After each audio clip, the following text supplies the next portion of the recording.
Hello everybody and welcome back to the channel. I am your host, God of Heroics, and I have to apologize for putting this off for so long, but I am doing the final review for Dragon Ball Daima, episodes 19 and 20. Freaking phenomenal. First and foremost, I have to say I loved Daima pretty much all the way through. I think there were only like two episodes, maybe three, that I didn't really care for. One of them genuinely felt like a filler episode. In fact, two of them actually felt like filler episodes because the Gendari Force I cannot take seriously. And then that episode where they fought the giant baby and the dog, or giant kid and the dog, or whatever, that was kind of nonsense. And I think those like episode, what, 3 or 4 or something like that. One of those episodes I didn't really like mess with like that. I think it was like 4 or 5. But anyway, for the most part, I love this show, and to be honest, I'm just gonna jump right into it so we can talk about it. Anyway, if you like these type of videos, please like the video, subscribe to the page, and hit that notification bell so you can be notified to all future uploads. I'm trying to hit 350, so please help me out. I would greatly appreciate that. And without further ado, let's get started. So episode 19 kicks off exactly where episode 18 ended, with Glorio making his wish to the dragon. They still called him Purunga, so I'm not sure if that's just the name that all Namekian dragons have. But anyway, he made his wish to the red Purunga, and the wish was to give Goku and his friends their grown-up bodies back. So we get this beautiful scene with Goku, Vegeta, Piccolo, Dende, Bulma, all of them just getting back to their original looks. And it's so great. Goku's like, oh man, he's like so excited looking at like his new, well, his old body back. Vegeta's loving it. And then Piccolo just decides to hit the craziest aura farm of 2025. Like, I kid you not, before, when they, after all the fighting and everything, his clothes were all tattered and destroyed. Then as soon as Piccolo goes back to being an adult, like the first thing we see is like Piccolo in torn up clothes, raggedy, destroyed clothes, glowing like he's about to start growing again. Then the next time we see him, bro got his back turned, standing in the immaculate light of Purunga and the glowing Dragon Balls. They got his cape waving in the air and everything. Just stands up. I'm like, dude, Piccolo, like, come on, man. But Piccolo's always been a top tier aura farmer, so can't really complain. It is what it is. That's just what you would expect from somebody like Piccolo. So Glorio and Dr. Arinsu have a final conversation where she basically tells him like, yo, you betrayed me, right? There's no coming back from that. And he's like, yep. And then she fires him. She's like, yeah, I'm done with you. I don't need you anymore. I had you hired for all this and you kind of just turned your back on me. Yeah. So then aside from that, Goku and Vegeta are like, yeah, we're back to full power, so we're gonna go fight King Goma one more time. And Vegeta's like, all right, cool, so it's my turn. And I'm like, yeah, that's fair. I mean, Goku just fought him in Super Saiyan 4, so it is what it is. Vegeta goes full power to Super Saiyan 3, and I promise you, if this dude is not creating his entire Sparking Zero moveset off this one fight, I don't know what he's doing, because bro is hitting Goma with the craziest Vegeta combos, and he's saucing too. Like, this fight really confirms my theory about how Vegeta uses Super Saiyan 3. He really uses this form as like a finisher, not like I'm gonna have a long drawn out battle with you, kind of like Goku was doing with Kid Buu. But Vegeta, he doesn't seem to be wasting like a lot of energy. None of his movements are too crazy. He's sticking straight to, yeah, I'm just gonna get this hit in, and none of those moves were wasted either. I'm pretty sure like all his moves landed. If I'm wrong about that, please let me know. But all his hits landed, and it seemed like he was really going for the kill every single time. And he had the most amazing looking final flash. I know for a fact that when the DLC for Dragon Ball Kakarot comes out for Daima, that dude is really gonna be like he's gonna have one of the craziest cutscenes. I mean, like him and I mean, obviously him and Goku are gonna have some really solid cutscenes between all their fights. You know, battling the Tamagamis and then this fight with Goma. But I'm pretty sure that this final flash that Vegeta did is gonna get done with some crazy justice, especially considering the way that the animators for Dragon Ball Daima, or sorry, for Dragon Ball Kakarot have been animating a lot of their scenes. And to be honest, that move is also going to be a beautiful masterpiece in Sparking Zero as well when he eventually gets added. So, unfortunately, his final flash does not destroy King Goma, but it does put a giant hole in the arena that he has created. So there was a lot of destruction done, and most of it was just Vegeta dragging Goma's face through the mud. But King Goma's third eye, or the Tertian occult, it revitalizes him. It seems to have like infinite magic where it boosts you to like your peak, and then when you're weakened or beat up, disheveled, it seems to just revitalize you back to full. So it did that for King Goma, and unfortunately Vegeta could not hang. He was planning to fight to his last breath, but Bulma pulled out the most iconic thing that a woman can do, using basically the idea that their men simp over them to get them to do what they want. And she straight up told Vegeta, yo, if you don't get back here and let somebody else fight, I'm not taking a bath with you anymore. And the look on Vegeta's face was like, what? I'm not gonna see wet titties no more?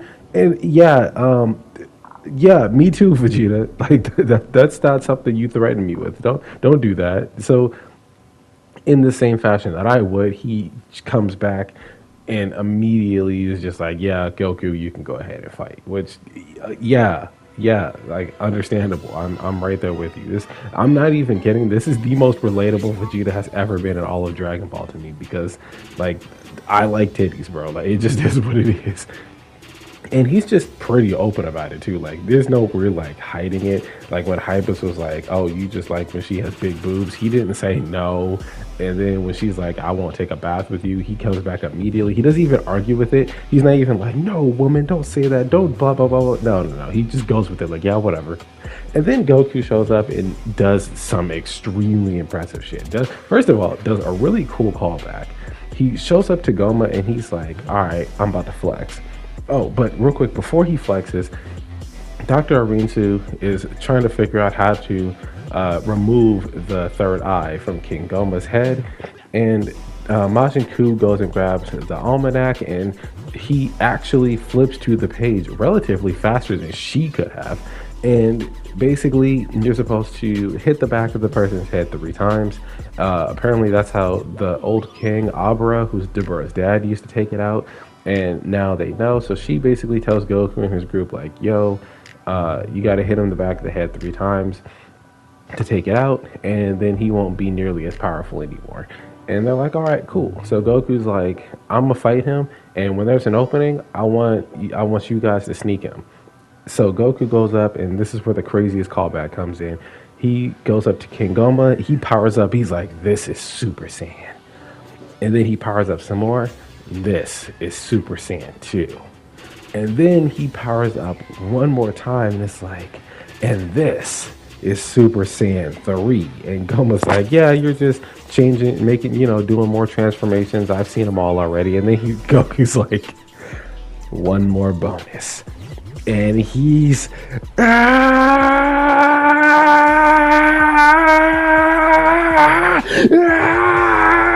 he throws his shirt off, and everybody's looking like, what is he doing? And Vegeta's like, no, it can't be. And Goku's like, yeah, the craziest explosion of light happens and everything. And oh my god, his transformation alone was damn near about to destroy the stage that they were on. And then we get it, the beautiful reveal that Goku can actually just on his own go Super Saiyan 4. And that's where episode 19 ends. Episode 20 picks up directly from that moment, Goku completing the transformation to Super Saiyan 4, and he's like, all right, Goma, let's go. Like he's ready. So he rushes in, and we get one of the coolest fight scenes ever. Again, Kakarot is going to make this shit look beautiful, and Sparking Zero is going to look at this entire fight and be like, yeah, bro, that's your moveset right there.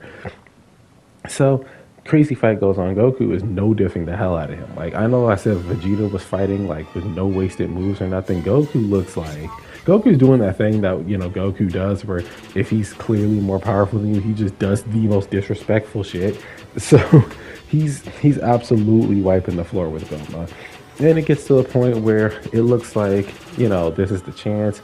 Goma's getting his ass beat, he revitalizes, and Goku's still like, yeah, we're gonna fight, whatever, whatever. Then Piccolo shows up, and this pissed me off. Piccolo tries to go for a flashy combo. Again, aura farming is cool, but in the midst of combat, you're kind of fucking us if you're, gonna really rack shit like this. So he goes and he hits him once, then he combo attack, hits twice, and then he's like, I'm not done. He goes for this crazy spin, trying to like hit him in the back of the head the third time, and then Goma catches on and he knocks him away. And that pissed me off because I'm like, Piccolo, you didn't have to do a freaking like special move or nothing. Like you could have just done 3 quick punches to the back of his head and that would have just been it. But anyway, he gets knocked back, and then Goma does this extremely powerful AoE, which seems to be undodgeable. Everyone pretty much gets hit by this, and it starts throwing people around and like this huge turbulence, creating a giant like tornado of energy. But Ku, getting caught up in it like everybody else, he gets thrown around a bit and ends up behind Goma. So with the almanac in hand, he strikes him 3 times in the back of the head. The eye pops out, and Goma goes back to his small form, and the third eye gets destroyed by simply getting stepped on. Oh yeah, I forgot to mention also Glorio is like part of the group now. Like he goes back and thinking, oh well, I did so much wrong. How are they gonna accept me? And then they just genuinely accept him, which is fine with me because I'm like, I don't think they knew he really betrayed them, because he kind of just walked up to Hyabus and was like, hey, can I get that Dragon Ball real quick? And then he just left. So like nobody saw that. So to be honest, I don't think, I mean, it was a cool moment because like Pansy kind of accepted him, and she's the really like nice, optimistic one of the group. So it kind of just is what it is. Anyway, so the third eye gets destroyed, and this is where we get some interesting information. So Goma and Degetsu get sealed away in this thing that just looks like the perfected Mafuba, basically. It's like a magic bottle that Marva has, and when she opened it, she basically sealed them in it, like, again, a perfected Mafuba. It took no energy of their own. She didn't have to, like, sacrifice some of her lifespan or anything. Just sealed him away pretty easily. Well, them away, Degetsu and Goma.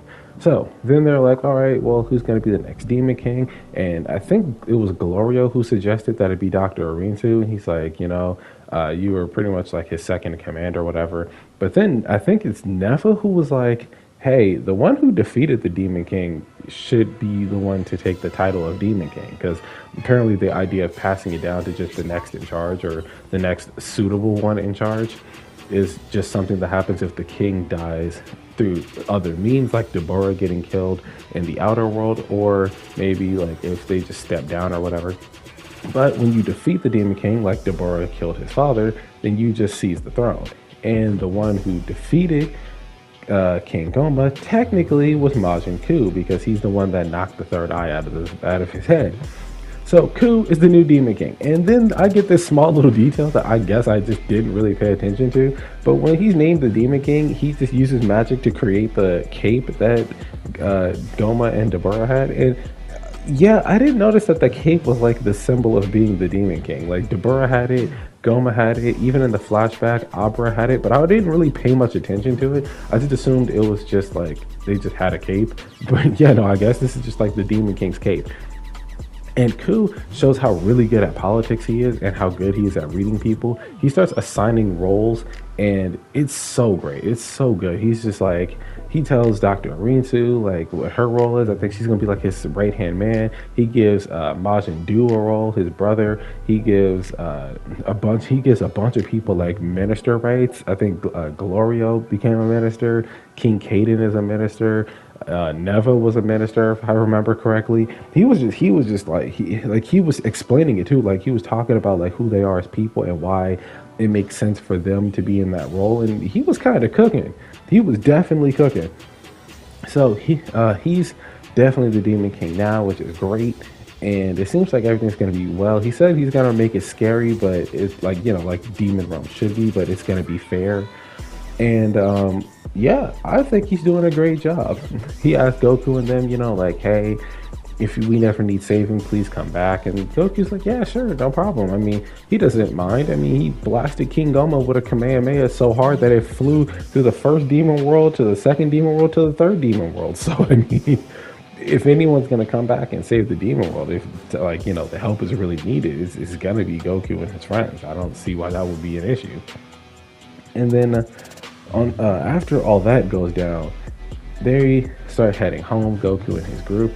But on the way back, Goku's like, hey, can we, stop by that shop at the third demon world? I want to pick up some more of those Medibugs because we're running low on Senju beans back in our world. So they stop by the shop and they're looking at all the different things, all the different bugs and stuff. The shop owner actually recognizes Goku because, she's like, oh, that's the kid. How did he grow up so fast? And then we get this interesting reveal. They find a jar, and the jar has two tertian occults, the third eyes. And they're like, yo, what the heck is this? And then the lady's like, oh, yeah, those are tertian occults. Whoever wears it, places it in their forehead, they gain incredible power. And I sold one like years ago to somebody. And now they're realizing, oh, shit, this is great. And okay, so here's the thing. I like this reveal, and the reason I like it is because it calls back to what Deborah said. When Deborah had his little cockroach assistant steal the third eye from his father, he said to take it to the third demon world because in the third demon world, it's such a low key, unimportant, looked over region that nobody would be looking for it there. And it doesn't mean that powerful things or important things can't come up from there. Like the Medibugs, the revived bugs, even the fusion version of the bugs. Those are powerful items in their own rights. And they're in the third demon world. And not many people even go to this lady's shop to buy these things. And it's mostly because most people don't really have the money like that. And when they do have to buy stuff, they're buying essentials and they're not really looking for this little out of the way, hole in the wall shop to try to find powerful items. So the tertian occult coming from a location like that just makes sense. It's a powerful item, much like the Medibugs, and instead of reviving you or revitalizing you or giving you fusion or giving you more stamina or what have you, it gives you more power. It basically amps your power. And it also revitalizes you when you're weaker. So not only that, but it's a super expensive item. So it makes sense that it would be that expensive and be that powerful because it does what basically all the other items aside from the fusion bug do. So it's like in video games when you go to a shop in a game, you'll have an item that says oh, it refilled, this potion refills your health. This potion raises your attack. This potion raises your defense. This potion keeps you on 1 HP when you take severe damage or something like that. But then if you have an item that does all those things, not only is it the most powerful thing in the shop, it's also the one with the lowest stock available. It'll usually be 3 of them or something, while the others will have 10, 20, 30 that you can buy, and it'll be the most expensive item. And I'm sorry, but do we not see how cool that is? That's a great callback to a very important moment. And anybody who really just thinks this is an ass pull or this is stupid, you just didn't pay attention to the world building. Stuff like this has always been going on. In fact, I would venture to say that if you go back and watch the episode where Goku bought the revived bugs, these jars were very likely still on the shelf somewhere. I don't think they were hidden. I'm pretty sure it's just sitting on the shelf because the jar itself is super dusty. So, I mean, you would have to dust it off to see what it is, but it's not like Goku and them knew what they were looking for. So it's easy to overlook something like that. Anyway, Goku and Vegeta did have a conversation regarding the Super Saiyan 4 transformation. And it turns out that, yes, Goku knew that this transformation was possible. He just wasn't sure how to awaken it, and he wasn't sure if he'd be able to actually use it, which kind of makes sense because it's not the only time Goku has known about a form and just been completely unsure if he could pull it off properly. Remember with Super Saiyan 3, Goku knew he could go Super Saiyan 3, but the first time that he had the chance to against Vegeta, he didn't because it was shortened his timer, his 24 hours back on Earth. On top of that, when he finally got his body back, he still didn't want to go Super Saiyan 3 like that because of the ki consumption. He can go use the form, but he didn't know how to control it properly. And then when we get to Dragon Ball Super with Kaioken on top of Super Saiyan Blue, he didn't use it because he said himself if he does it wrong, but even though he knows how to do it or the fundamentals of how he should be able to do it, if he does it wrong, he could die. So it's not like Super Saiyan 4 again was just an ass pull. It's very likely that in his training, remember this is a year after Buu, so Vegeta training for that year to unlock Super Saiyan 3, or in his words, Ultra Vegeta 1. Please put that as the name of the form, by the way, in Sparking Zero. That'd be the funniest shit ever. And when he trained to learn that, obviously Goku was still training. Goku didn't just stop training because Majin Buu died, so obviously he's training, trying to find newer heights. And if in training in Otherworld he was able to obtain Super Saiyan 2 to catch up with Gohan and then push even further to obtain Super Saiyan 3, why wouldn't he be trying to push further with his Super Saiyan transformations, realizing that he has enough power to push forward to another transformation, but he just didn't know how to awaken it? And I believe that Neva, in his power, what he did is what he did with the Tamagamis. He actually has the power to awaken latent strength within somebody, which is what he did with the Tamagamis. When they're just regular, they're just regular. Then he could push them forward with his magic, turning them into their overheated form. And that's them at their absolute strongest. So I think what he did was, when Goku was laid out, the magic he utilized on Goku was to bring up that latent power, and for Goku that was some form of Great Ape strength added into his Super Saiyan form, or Great Ape strength he used to push further his Super Saiyan strength. Notice he was Super Saiyan 3 and then he got pushed forward to Super Saiyan 4, and that feeling of that transformation is what got Goku to realize how to go Super Saiyan 4, which is why he was able to replicate it when he went up to fight King Goma. Keep in mind, Goku does this all the time. When he first went Super Saiyan, he still knew how to go Super Saiyan, and he was actually able to explain it to people. When he was training Gohan in the Hyperbolic Time Chamber, he told him how to turn into Super Saiyan. And he did this because he knew how to do it. He had done it already.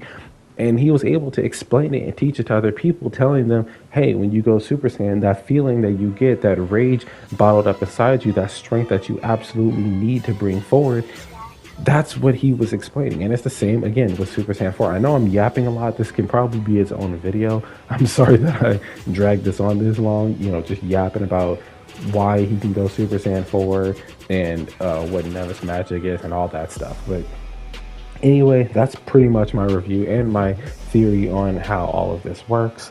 Let me know in the comments below what you think about Dragon Ball Daima, or what you thought about it, whether you liked it or not, and why you liked it or why you didn't. And I will see you guys in the next one. Peace.